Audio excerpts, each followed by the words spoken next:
Hi hello నమస్తే.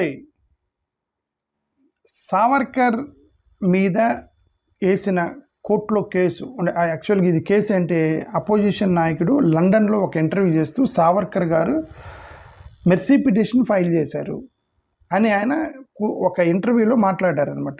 రాహుల్ గాంధీ మాట్లాడితే అతని మీద డిఫమేషన్ కేసు వేశారు. ఎవరు? సావర్కర్ కుటుంబ సభ్యులు డిఫమేషన్ కేసు వేశారు. మా సావర్కర్ గారిని ఇంటర్నేషనల్ ప్లాట్ఫామ్ మీద అవమానించాడు సో అని డిఫమేషన్ కేసు రాహుల్ గాంధీకి సంబంధించి.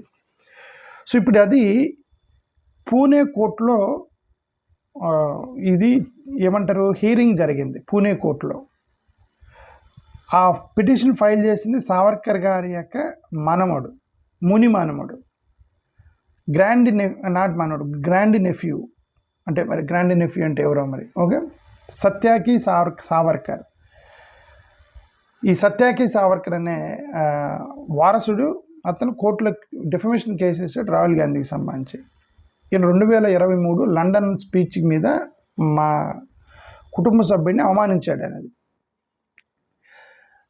ఇప్పుడు ఈ కేసు అనేది చరిత్ర గురించి కాదు, చరిత్రలో ఏం జరిగింది అనేది యాక్చువల్ కేసు కాదు.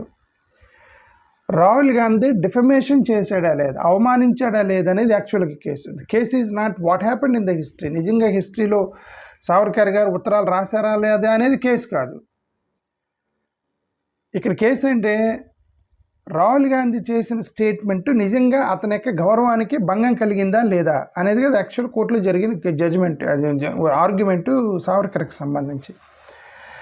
దానికి సంబంధించి ఆ పాయింట్లో భాగంగా అంటే మా తాతగారికి అవమానం జరిగింది, మా తాతగారు సావర్కర్ గారికి అవమానం జరిగిందని ప్రూవ్ చేయడానికి మనవుడు కోర్టులో ఆర్గ్యుమెంట్ చేస్తూ రాహుల్ గాంధీ పబ్లిక్ ప్లాట్ఫామ్లో చేసిన కొన్ని క్లెయిమ్స్ని కన్ఫర్మ్ చేశాడు అతను. అది ఇప్పుడు సోషల్ మీడియాలో గత వారం నుంచి బాగా సోషల్ మీడియాలో తిరుగుతుంది. ఏంటంటే ఇది చూడండి, మునిమానవుడే చెప్పాడు, రాహుల్ గాంధీ ఆ రోజు చెప్పింది మునిమానవుడే చెప్పాడు, మరి ఇంకెందుకు మీరు అతని మీద డిఫమేషన్ కేసు వేశారనేది ఇది తిరుగుతుంది. ఏం తిరుగుతుంది అక్కడ? అతను కోర్టులో మాట్లాడుతూ సావర్కర్ గారి యొక్క మనవడు అతను మాట్లాడుతూ it is true Savarkar had filed mercy petitions 5 times అని ఒక పదం వాడాడు. ఏమన్నాడు? It is true Savarkar had filed mercy petitions 5 times అన్నాడు. ఎందుకు ఇది ఏంది? గతంలో రాహుల్ గాంధీ ఏమన్నాడంటే సావర్కర్ బ్రిటిష్ వాళ్ళతోటి క్షమాభిక్ష కోరుతూ 5 సార్లు ఉత్తరం రాశాడని రాహుల్ గాంధీ అన్నాడు గతంలో. అప్పుడు బీజేపీ వాళ్ళు వీళ్ళందరూ కూడా అతన్ని ఆర్ఎస్ఎస్, సావర్కర్ గారు అంటే ఆర్ఎస్ఎస్ యొక్క మెయిన్ పిల్లర్ పాయింట్ కాబట్టి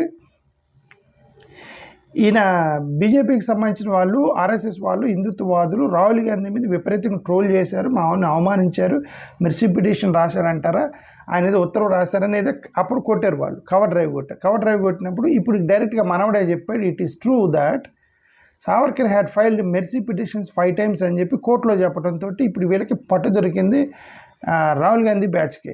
దాన్ని ఫుల్గా సోషల్ మీడియాలో తిప్పుతున్నారు. ఇది మీ మనవడు చెప్పాడు, కన్ఫర్మ్ చేశాడు, నేను చెప్పింది అదే కదా, ఇంక దాంట్లో ఏంటి అనేది వీళ్ళు. అప్పుడు ఆయన ఏమంటాడంటే అది జరిగిందా లేదా కాదు, అతను చేసిన స్టేట్మెంట్ వల్ల మా తాత గౌరవానికి భంగం కలిగిందా లేదనే పాయింట్లో మనవడు మాట్లాడుతున్నాడు కోర్టులో. ఇక్కడ పొలిటికల్ అతను ఇంకో మాట కూడా అన్నారనమాట. ఏమన్నారు?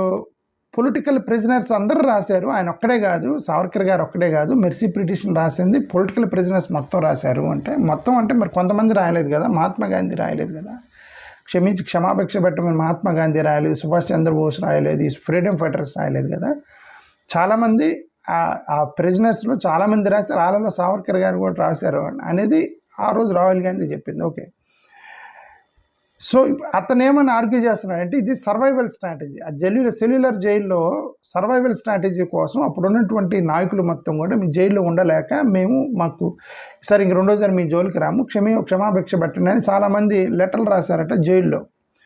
ఆ సర్వైవల్ స్ట్రాటజీ అంటారు.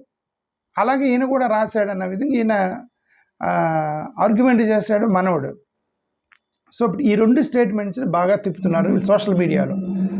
ఇంకోటి కూడా చెప్తున్నారు ఏంటి, ఆ కౌ మీద ఆవు ఉంది కదా, గోమాత దేవత అని అంటున్నారు కదా వీళ్ళు. అతను కోర్టులో ఒక మాట అన్నాడు, ఏమంటే సావర్కర్ గారు కౌ అదే ఆవు దేవుడు అని ఎప్పుడు చెప్పలేదు, యూజ్ఫుల్ యానిమల్, ఉపయోగపడేటువంటి ఒక జంతువు అని చెప్పాడు సావర్కర్ గారని ఆయన కోర్టులో చెప్పాడని వీళ్ళు సోషల్ మీడియాలో తిప్పుతున్నారు.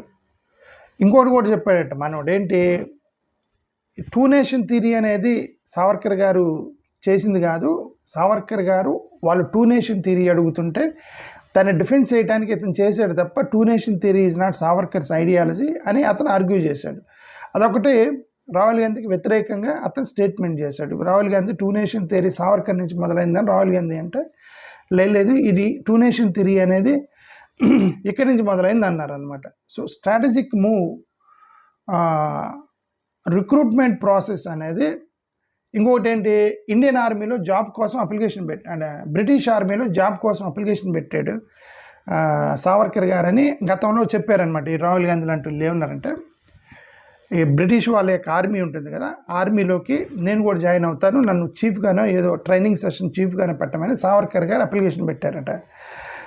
సో దాన్ని గతంలో రాహుల్ గాంధీ మెన్షన్ చేశాడు. దాన్ని ఇతను మనవడు ఏమని ఆర్గ్యుమెంట్ చేశాడంటే, నిన్న దేశ విభజన తర్వాత ఆర్మీ అనేది చాలా పటిష్టంగా ఉండాలని సావర్కర్ గారు ముందుగానే ఊహించి, ముందుగానే ఒక విజన్ తోటి ఆర్మీని ఎలా నడపాలి అని ట్రైనింగ్ తీసుకోవడానికి అప్లికేషన్ పెట్టాడు, ఉద్యోగం కోసం కాదని చెప్పేసి అతను ఆర్గ్యూ చేశాడు నిన్న కోర్టులో. సో ఇది జరిగింది సావర్కర్ గారి మీద కోర్టులో జరిగినటువంటి ఏమంటారు ఆర్గ్యుమెంట్స్. మెర్సీ పిటిషన్స్ గురించి 1911 నుంచి 1924 మధ్యలో కొన్ని మెర్సీ పిటిషన్స్ చాలామంది రాశారు. అసలు వాళ్ళు ఎందుకు రాశారంటే, మమ్మల్ని రిలీజ్ అన్న చేయండి, లేదంటే లీనియన్స్ అన్న. లీనియన్స్ అంటే అక్కడ కొడుతున్నారు, జైల్లో కొడితే హింసిస్తున్నారు అనమాట. ఇప్పుడు కోర్టులు జైలుకి వెళ్ళిన వాళ్ళు కొంతమందికి స్పెషల్ ఫుడ్ అవన్నీ అలౌ చేస్తుంది కదా కోర్టు, అట్లా లీనియన్స్. వాళ్ళ టైంలో కూడా అలా స్పెషల్ ఫుడ్, మరి ఇతనికి ఏమైనా జరిగిందంటే దేశవ్యాప్తం అల్లర్లు సృష్టించబడతాయని చెప్పి పెద్ద నాయకుల్ని కొట్టేవాళ్ళు కాదు, జైల్లో వేసేవాళ్ళు. మహాత్మా గాంధీ లాంటి వాళ్ళని జైల్లో వేసేవాళ్ళు, కానీ కొట్టి హింసించడం జరిగేది కాదు. అలాగా ఆ లీనియన్స్ కోసమన్నా ఇవ్వండి, లేదంటే రిలీజ్ అన్నా చేయండి అని అక్కడ చాలామంది జైల్లో ఉన్నటువంటి స్వతంత్ర సమరయోధులు ఉత్తరాలు రాశారు బ్రిటిష్ వాళ్ళకి మెర్సీ పిటిషన్ కోసం. అప్పుడు వాటిని మెర్సీ పిటిషన్స్ అంటారు. ఓకే, లాయల్టీ, కోఆపరేషన్ అనేది కనీసం ఇప్పుడు నీకు మెర్సీ ఇవ్వాలంటే ఏం చేయాలి, లాయల్టీకి ఉండాలి లేదా కోఆపరేషన్ చేయాలి. 4 నుంచి 6 పిటిషన్స్ రాశారనేది ఆరోపణ యాక్చువల్గా. సో ఇప్పుడు ట్రోలింగ్ చేస్తున్నారు, ఆన్లైన్లో ట్రోలింగ్ చేస్తున్నారు. కోర్టులో కన్ఫామ్ అయింది, పిటిషనరే చెప్పాడు, ప్లస్ ఫ్యామిలీ మెంబర్ కన్ఫామ్ చేశాడు. కాబట్టి ఇప్పుడు మీరు ఎలా డిఫెండ్ చేస్తారు అని చెప్పేసి వీళ్ళ మధ్య సోషల్ మీడియాలో విపరీతంగా తిరుగుతున్నటువంటి ఆరోపణ. సరే, ఏదైనా సరే మెజారిటేరియన్ పాలిటిక్స్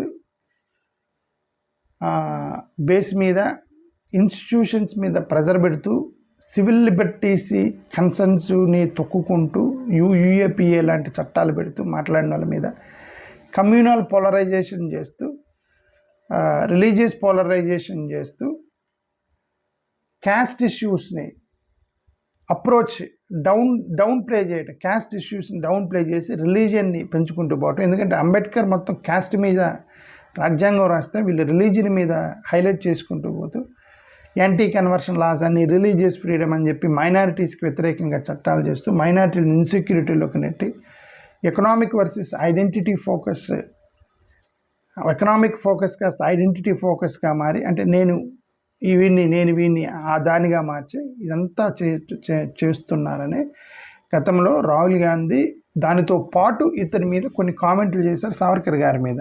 సో అది అప్పుడు డెఫమేషన్ కేసు వేశారు. దానికి సంబంధించిన కోర్టు జడ్జిమెంట్ కాదు, కోర్టులో ఆర్గ్యుమెంట్లో ఇతను చేసిన సత్యాకి సావర్కర్ చేసిన ఆర్గ్యుమెంట్స్ సోషల్ మీడియాలో తిరుగుతుంది. అది. థ్యాంక్ యూ, నమస్కారం.